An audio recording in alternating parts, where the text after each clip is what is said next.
আচ্ছা, ইন্টারনেটে এসব কি দেখছি? ১ বছর কি সোনা কেনা একেবারেই বন্ধ?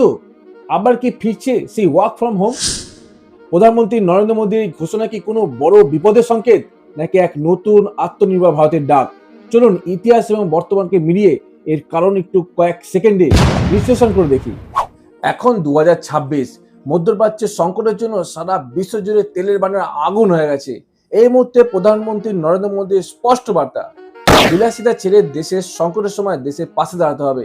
সোনা কেনা বন্ধ করে বৈদেশিক মুদ্রার খরচ কমাতে হবে। ব্যক্তিগত গাড়ি ছেড়ে মেট্রো বা ইভি ব্যবহার করতে হবে। দেশের এই সংকটের সময় সামান্য সাশ্রয় বাঁচাবে দেশের বৈদেশিক মুদ্রার ভান্ডার। আচ্ছা, এইসব দেখে আপনিও কি অনেকের মতো অবাক হয়ে যাচ্ছেন? না, চিন্তা করার কিছু নেই। প্রধানমন্ত্রী চেয়ার থেকে এমন বার্তা দেশবাসী আগ্রহ পেয়েছে।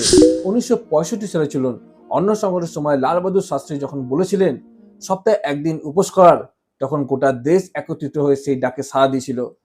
কিংবা মোরারজি দেশাই যখন কড়া গোল কন্ট্রোল করেছিলেন, তখন গোটা দেশ একত্রিত হয়ে দেশকে রক্ষা করেছিল। আজও সময় এসেছে সেই একই সংকল্পের। রান্নার তেল ১০% কমিয়ে দিন। বিদেশের ভ্রমণের বদলে নিজের দেশকে ঘুরে দেখুন। অফিস করুন বাড়ি থেকে। মনে রাখবেন, পতাকা ওড়ানোই কিন্তু দেশপ্রেম নয়, অনেক সময় দেশের অর্থনীতিকে মজবুত করাও আমাদের ভারতবর্ষ হিসেবে অনেক অনেক বড় দায়িত্ব। ভিডিওটি ভালো লাগলে অবশ্যই শেয়ার করবেন এবং আপনি কতটা তৈরি তা অবশ্যই কমেন্টে জানাবেন। Thank you.